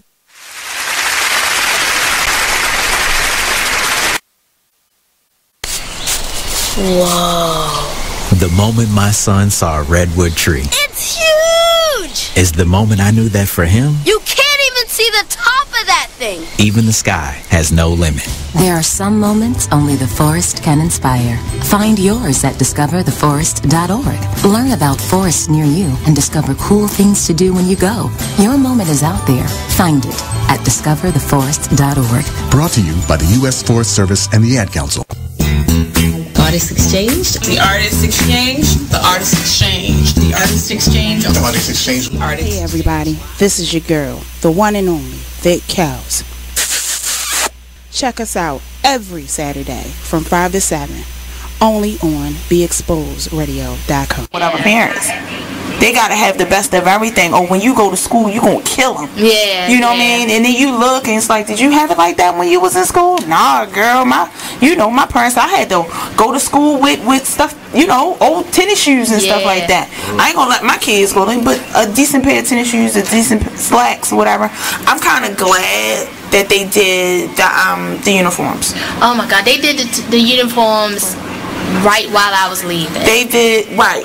They did the uniforms. It was like 2 years behind me right after I left from school. And I'm like, oh man, it saved a lot for our parents. It helped the parents a lot. But still, they still found the way to live vicariously through their kids. Yeah. Because like with my daughter's school, when she... You are listening to BeExposedRadio.com. All right, welcome back, everybody, to the Black by the Man radio show. Appreciate y'all tuning in with us. So I want to get to the second part of this brother's question. My man Kenny says, how do we deal with these limitations so we don't suppress those trying to help?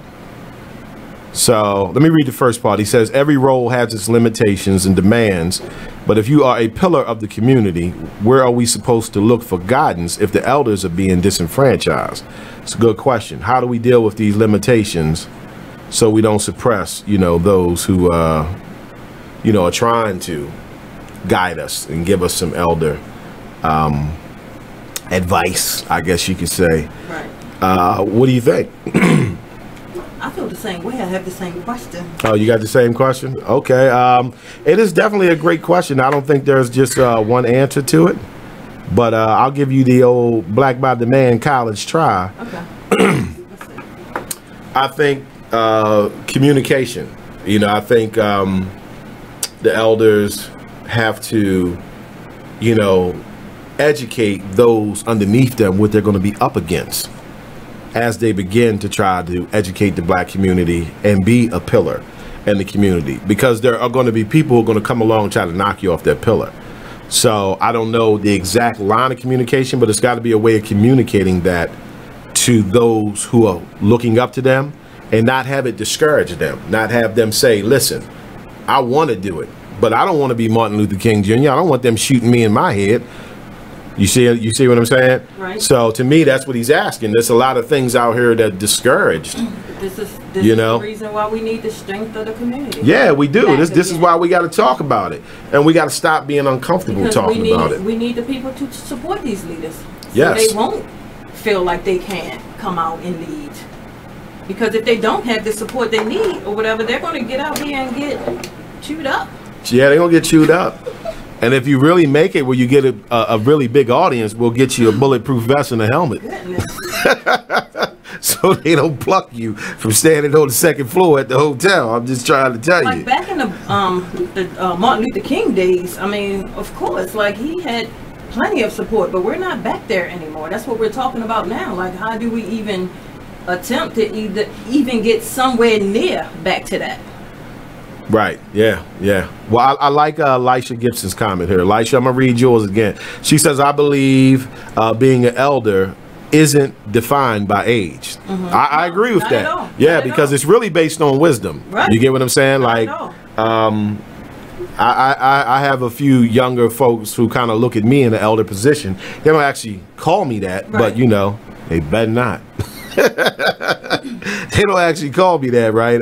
But they do look to me, for guidance on certain situations, and I try to give them, the knowledge that I've learned, And even when we speak about elders, I mean, I know when I speak about elders, they don't have to be a certain age. I'm just speaking about pretty much, people who come before you. Like when our kids speak about it, like they're not going to be speaking about the leaders we're speaking about. They're going to be speaking about like us. A lot of kids look up to our kids look up to us. Right. That's true. Okay, so I'm gonna reiterate the statement from the beginning so everybody knows what page we on. So Dr. Anderson says black Americans must alter the way they see themselves economically, socially, and politically. If they want to change the way others see them. So we just did economically, we did socially. So what about politically? We must change the way we see ourselves politically. Now, I happen to know a little bit more about Dr. Anderson, right? I've read a few of his books. Okay. So I think one of the things that he's getting at is that a lot of black candidates in politics, they are actually scared to say, this is what I want to do for black people. I want to do something for black people, because standing up for black people, whether you are black, white, or any other race in America, is taboo. It's taboo. America has clearly established that standing up for black people in this country is taboo. And that's why Kaepernick is going through what he's going through. He's doing it peacefully.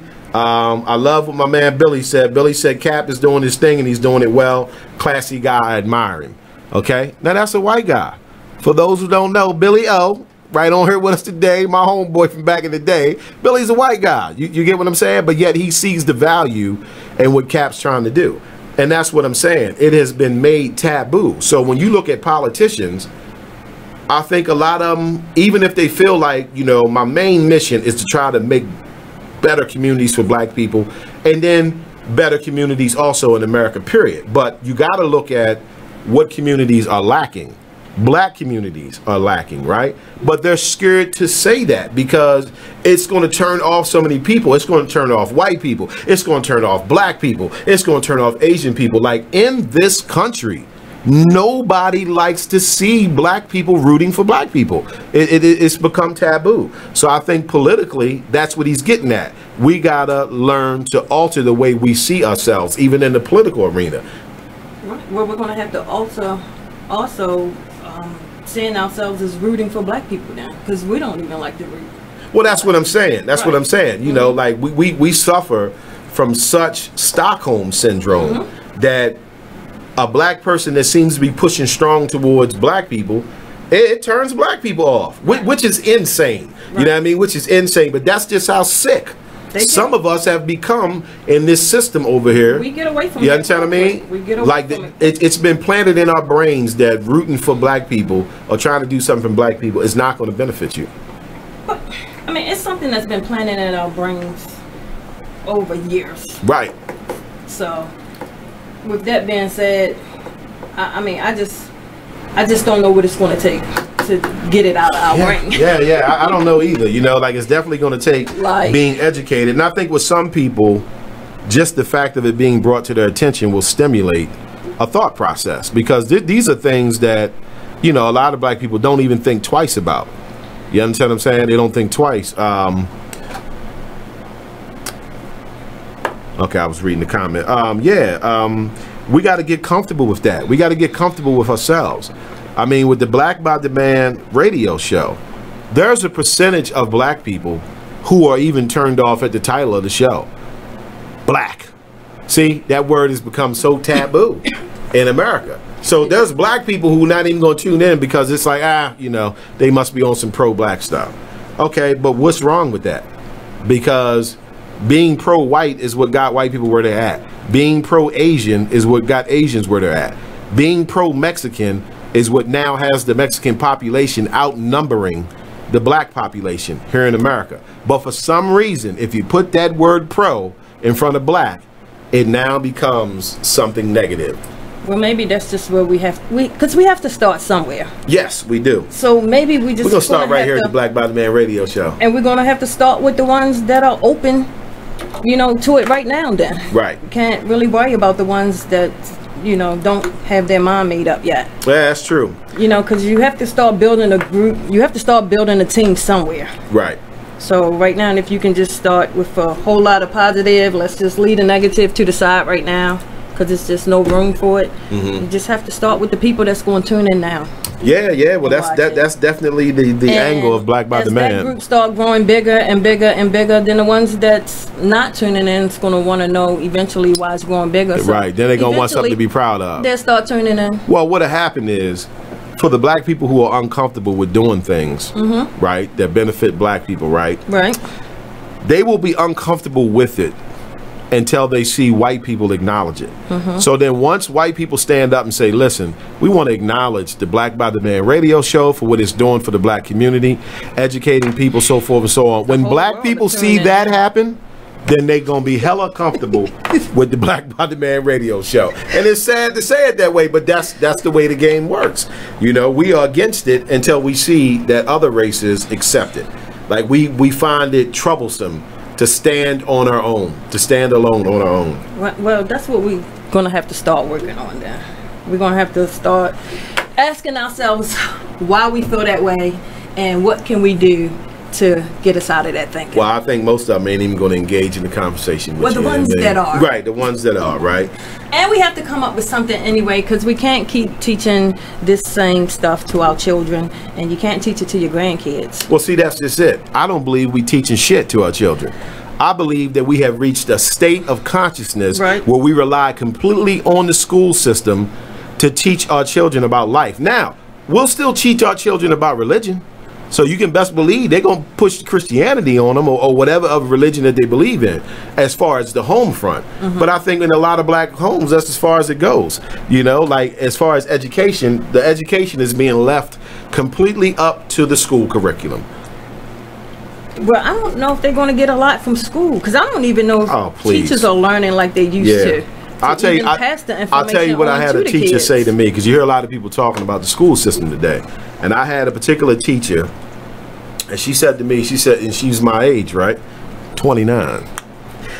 She said the difference between when we was in school in the 80s versus the kids today.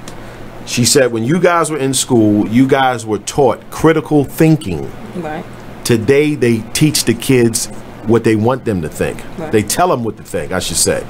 You know, so she was like, that sums up the whole thing. So you came from a generation where you were taught critical thinking, and the generations today are told what to think.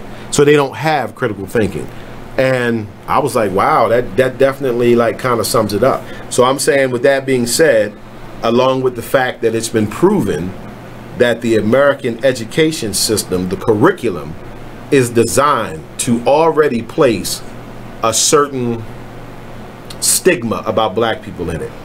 You get what I'm saying? So let me tell you what Dr. Anderson says. Dr. Anderson says, black history must be taught in totality and in new contexts. Definitely. It must emphasize the outstanding productivity and the contributions blacks have made to capitalism, the Industrial Revolution, and the American society in general. And that's my whole point. That is not being taught about black children, about black people. So if you're relying just on the education from the school curriculum, your child ain't going to be prepared for what the real world is going to give them. Well, then what's going to keep the kids encouraged? Because if they're not going to get it from our elders, and they're not going to get it from the parents, and they're not going to get it from the school, then where are they going to get it? They're not getting it. That's what I think. They're just not getting it, period. You know what I mean? And this is why some things are the way that they are. He also says black history ought not to be limited to the contribution of a few blacks. Instead, it should demonstrate blacks' massive labor and wealth productivity. It should focus on how they produce wealth, food, clothing, and shelter for generations of non-blacks around the world. So again, here's Dr. Anderson saying, even the history that is taught on black people, it's taught just about a few people. So they're going to teach you about Martin Luther King, probably George Washington Carver. You understand what I'm saying? They select certain people to teach you about. They're not teaching you that blacks produce wealth, food, clothing, and shelter for other races through their whole existence of being here in America. And it still goes on to this very day, because in jail, like, you know, people honestly think that the people in jail still just make license plates. They don't make just license plates. You know, all these brothers and sisters that's locked up in jail, they in there making products for Walmart, right, for Target, so forth and so on. So imagine being in jail for 13 years and you in a section of the jail that makes products for Walmart. So you participating in productivity for Walmart, making all these products for free, right? For 12 years. And then you get out and go to Walmart, and Walmart says, we can't hire you because you're a criminal. You can't even get a job. You just made their products for the past 12 years, but you can't come do that in public. See, that's the system. That's slavery. So that's what he's saying. We need to be recognized for what we've actually done. We've produced wealth, we produce clothing, we produce shelter, we produce food. So if these kids were being educated on this, right? So now you're talking about a black child that no longer sees himself as just being someone who didn't contribute to society. Because currently, you could understand why they may think, well, the only thing they taught me about us is that we were slaves, and that, you know, we invented peanut butter. And Martin Luther King, they damn sure don't put Malcolm in there. Just, you know, let that be known. He says the history ought to show the uniqueness and enduring strength of black culture that gave America its only true art forms. So American art forms come from black people. Okay? We talk about music, dance, art, and language was all from black people. But they're not telling you that. Why? Well, if they tell you that, then your child might grow up and think that he can be somebody. You understand what I'm saying? He might grow up and think he can be somebody. Now, when I was a kid, and then they told me, you know, you can be whatever you want when you grow up. I believed it. Right. Right. You know, I believed it. You know what I'm saying? So, and back then, I mean, it wasn't a far stretch to believe. Back then, I believed it. Come on in, Nate. I believed it. You know what I'm saying? I believed it. So, I guess that's why I'm self-employed present day. I believed it. Like, shit, I can be anything I want. That sounds good. So let's welcome brother Nate. Nate, welcome to the show, my brother. Some work to catch up on. Yeah, no, hey Nate, you know we love when you join in, brother. So we just talking about strengthening black communities. Okay, so let's move on, and I want to give what he says about leadership, right? So he says new leadership must establish a national vision and articulate an acceptable code of conduct. Here we go. Yeah, the professional acceptable code of conduct. Behavior that is injurious to other black persons and property must be strictly prohibited. Though America is a nation of laws, centuries of imposed criminality have rendered some black communities nearly uninhabitable. Blacks must retrieve their communities from the various outlaw elements within and around it by legal or extra legal and by any means necessary. Now, the first part about having a code. How do you guys feel about a code of conduct amongst black people? Now, I think what he's getting at is, and this is just my take on it, right? Mm-hmm. So let's just say, you know, Nate represents a certain sector, you know, of the black community, and then I represent a certain sector of the black community.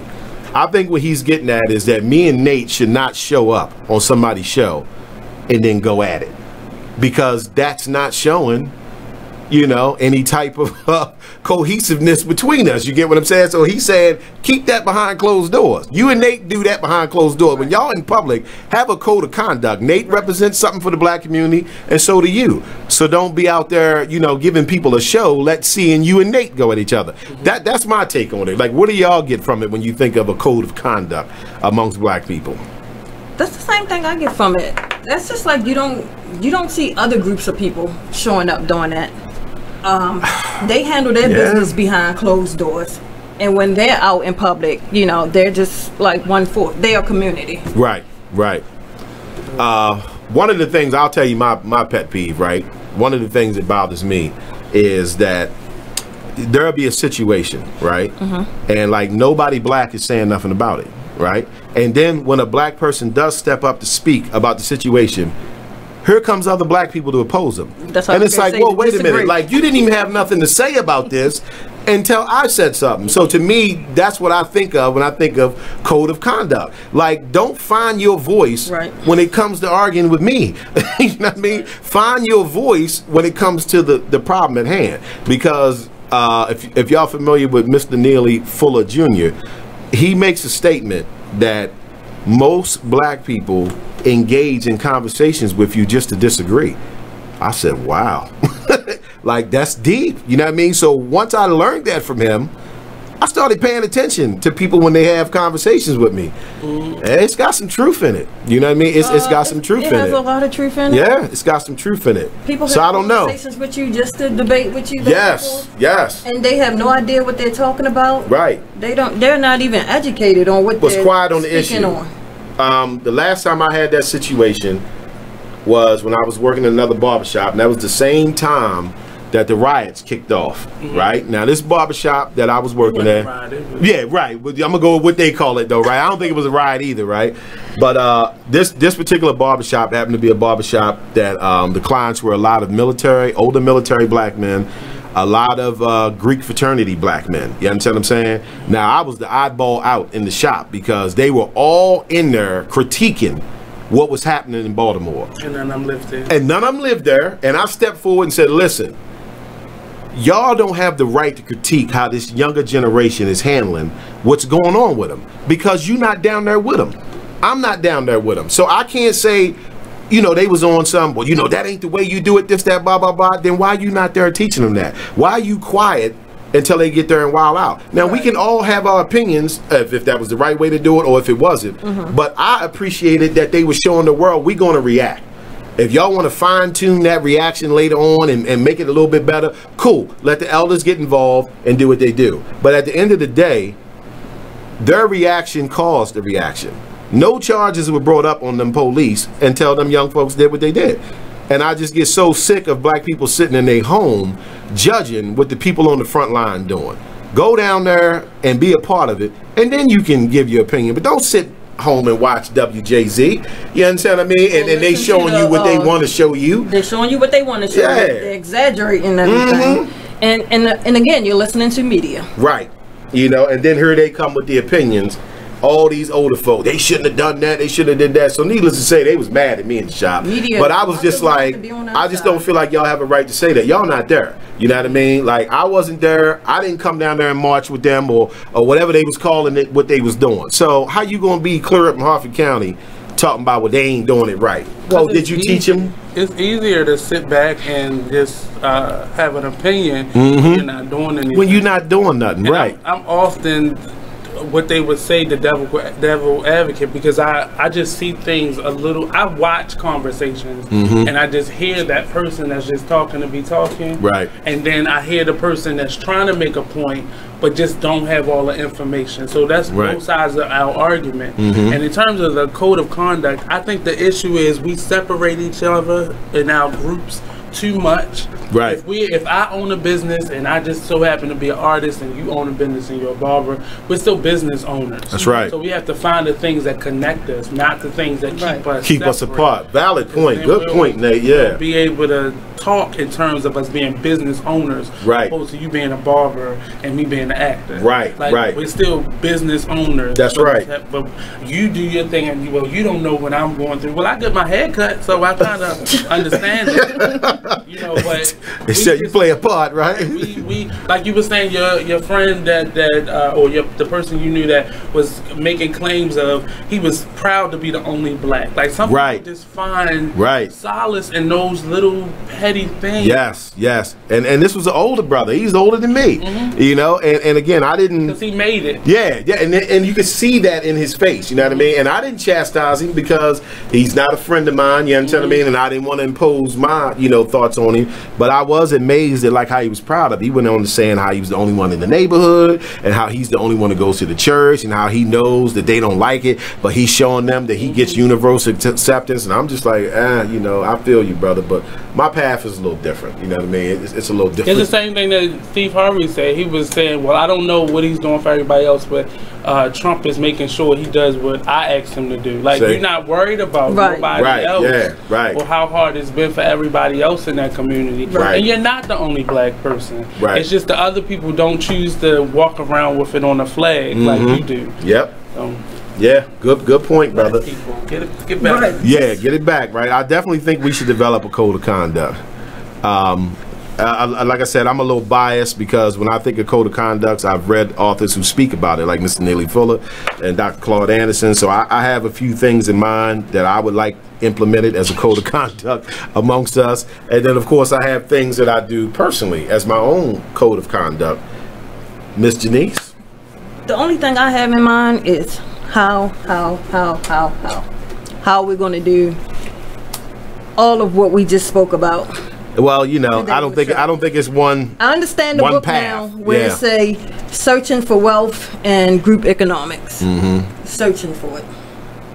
But just make a decision. Like there's no. I mean, you find a solution after you're active. Right. You can't plan for a solution that you haven't even started yet. Like just make a decision. So I'm going to do this. Oh, that doesn't work. Let's try something else. And then you meet other people with quote-unquote solutions, and then you realize, well, if I mix a little bit of this with a little bit of that, let's see if that works.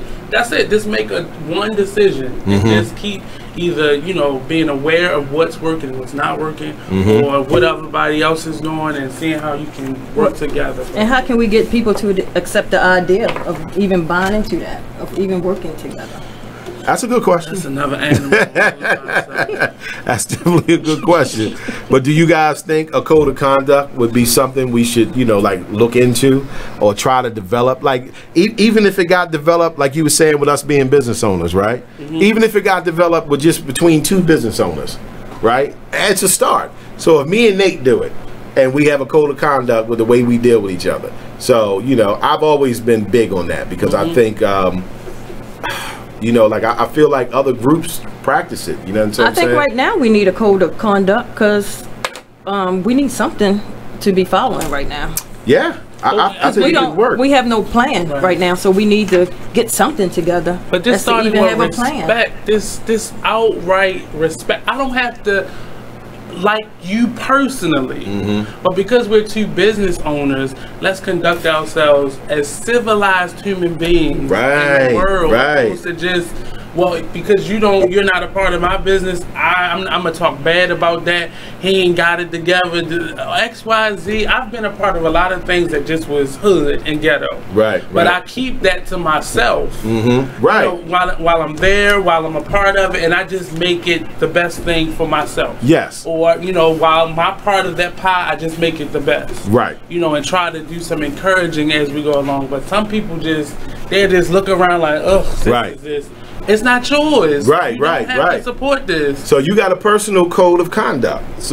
But it's personal. It's personal. You got a personal code of conduct. And I think that's a start. Because think about it. If I develop one and you develop one, then we can compare notes and see where they intersect. That's good. Let's go to commercial break, though, and we'll be back. Black by the Man radio show. Yeah, I like that. Yeah, because if we both have it. Ladies, are you in need of the best quality hair extensions, a cute outfit, or that perfect pair of shades? Pink Ice products can cover you from head to toe, from flawless weaves to apparel. Visit us online at pinkiceproducts.bigcartel.com. We're located at 3000 Old Alabama Road, 119-303, Alpharetta, Georgia. Or give us a call at 470-488-6484. Come on in and check out Pink Ice products today. It's time for a flashback. Now, I'm not gonna say all Aries don't know. It's just the one you had. That was just. Ladies, are you in need of the best quality hair extensions, a cute outfit, or that perfect pair of shades? Pink Ice products can cover you from head to toe, from flawless weaves to apparel. Visit us online at pinkiceproducts.bigcartel.com. We're located at 3000 Old Alabama Road, 119-303, Alpharetta, Georgia. Or give us a call at 470-488-6484. Come on in and check out Pink Ice products today. You are listening to BeExposedRadio.com. You are listening to BeExposedRadio.com, the home of Talk Lately with Monty, every Tuesday at 7 p.m. You are listening to BeExposedRadio.com. All right, welcome back, everybody, to the Black by the Man radio show. I'm your boy, Brother Mike. We got Miss Janice McCafferty, and we've had the pleasure of having my man, Brother Nate, join us. Appreciate it, Nate. All right, so let's move on to what else he's saying here. He says a part of a strong sense of community is accountability mechanisms for rewarding and punishing offenders of the community. And this is needed to bring rampant black-on-black crime under control. Okay, so now we're back on the black-on-black crime. Accountability standards to be imposed by the community will have to be designed. They should include social sanctions and other punishments. That's different. Black institutions such as churches, community agencies, fraternal organizations are needed to reestablish a broad sense of community and peoplehood. Their historical roles and resources must be broadened and linked via national plan. All right, so Dr. Anderson is saying we need accountability in our own communities without relying on someone else to police it. Now, that's definitely an uphill battle, right? But I think I get what he's trying to say. You get what I'm saying? Because other communities do that. Like one time I had a UPS man stop by and drop something off. And he was telling me about a couple neighborhoods. I forgot where he said they were at. But basically what he was saying is that the whole neighborhood was Jewish. He was like, it's a neighborhood of 200 houses, and it's Jewish people all out there. And basically they run their community. So they have a sense of accountability within the community. That ain't got nothing to do with the police. This is just them saying, listen, if you live here, we expect you to conduct yourself a certain way. And I think that's what Dr. Anderson is saying. If we start holding our communities accountable for what the people within it are doing, which is kind of what we did back in the day. Remember back in the day, something would happen, like say an adult hit a kid and he wasn't supposed to. It wasn't just that kid's parents out there. The neighbors was out there like, you wrong, you better not put your hands on them again. So that was like a source of accountability.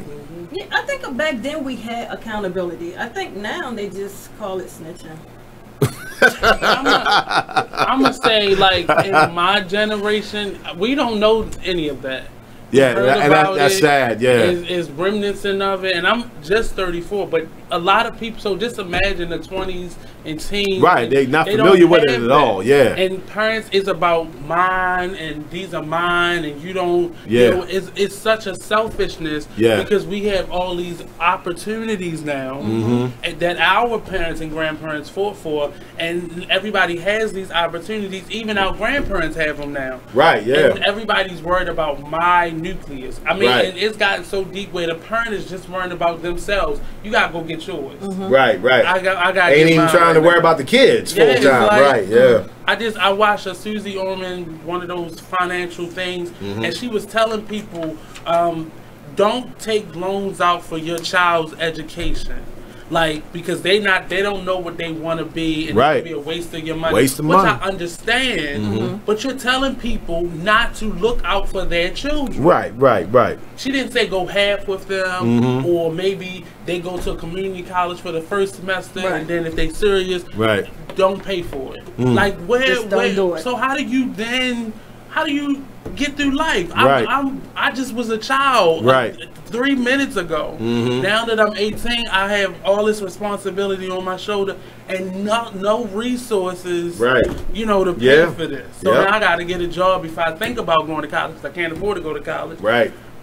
I just a fend for yourself mentality gets developed. I think it needs to start in the households. Like definitely go back to the strong families. It definitely has to go back to strong families.